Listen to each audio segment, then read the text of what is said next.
যারা যারা দীক্ষা নিয়েছেন, দীক্ষা নিলে আমাদের কর্তব্য কি? প্রতিদিন গুরু পূজা করা। কোন দীক্ষিত ব্যক্তি যদি দীক্ষা নেওয়ার পরে গুরুদেবের ছবি ঘরের মধ্যে না রাখে, আর গুরুদেবের চিত্রপটে পুষ্প না দেয়, এবং গুরুদেবকে যদি ধূপ দীপ আরতি না করে, গুরু পূজা না করে, তাহলে তার দীক্ষায় ধিক, তার কর্মে ধিক, তার ভগবানের পূজায় ধিক। কারণ ভগবান তার কোনো ধরনের পূজা গ্রহণই করেন না।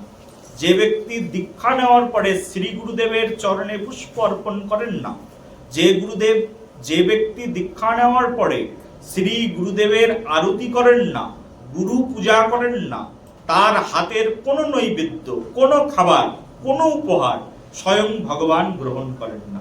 বলো একবার। ধ্যান মূলম গুরু। আমাদের ধ্যানের মূল কি? গুরু। ভজনের মূল কি? বলছে ভজনের মূল গুরু। গুরু ভক্তি থেকেই হৃদয়ে কৃষ্ণ ভক্তির আবেশ তৈরি হয়। যদি গুরু ভক্তি হৃদয়ের মধ্যে প্রকটিত না হয়, অনন্ত জন্মে কখনো কোনো দিনের জন্য কৃষ্ণ ভক্তি তৈরি হবে না। বলে একবার রাধে রাধে। গুরু ভক্তি মূল।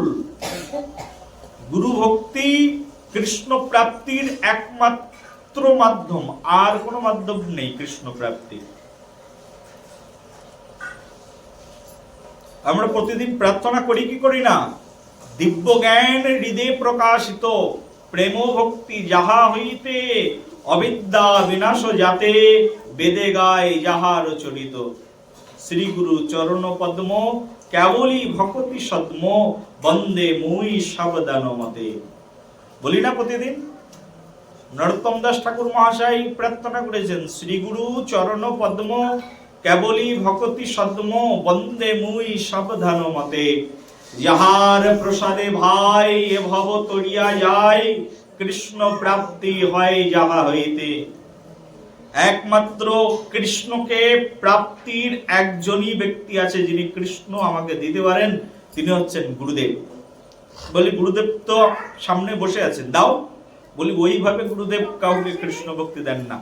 গুরুদেবকে পা ধরে টেনে টেনে কোন শিষ্য যদি বলে, ওই গুরুদেব, শাস্ত্রের লেখা আছে তুমি কৃষ্ণ ভক্তি দিতে পারো, তো দাও, দিয়ে দাও আমাকে।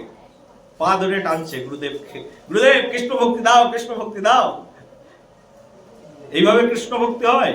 বলি তুমি নিজে গুরুদেবকে ভক্তি করো, তবে না তোমার ভক্তিতে গুরুদেব প্রসন্ন হয়ে যাবেন। তুমি যখন তোমার শ্রী গুরুদেবকে সেবা করবে, তোমার অন্তরের মধ্যে চৈত্য গুরু বসে রয়েছেন, তিনি তোমাকে কৃষ্ণকে পাইয়ে দেবেন। বলো একবার রাধে প্রেম সে বলো। তোমার অন্তরের মধ্যে বসে আছেন শ্রী গুরুদেব। গুরুদেবের একটা বহিরঙ্গ রূপ, বাইরে মানুষের বেশ ধারণ করে রয়েছেন, কিন্তু প্রকৃত গুরু তো অন্তরের মধ্যে বসে আছেন, তাকে বলে চৈত্য গুরু, যিনি অন্তরের মধ্যে বসে আছেন। ভগবানেরই নিজস্ব স্বরূপ হচ্ছেন শ্রী গুরু। গুরুর ধ্যানই মূল ধ্যান। সেই জন্য প্রতিদিন তুমি হাজারো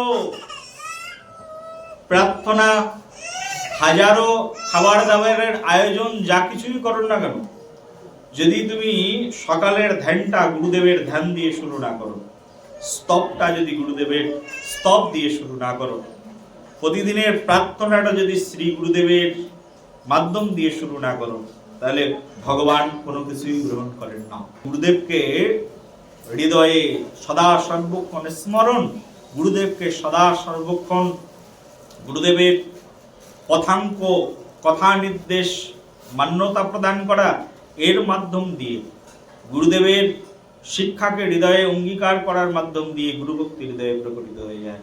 আর শ্রী গুরুদেবের কৃপাতে দিব্য জ্ঞান হৃদয়ে প্রকাশিত হয়।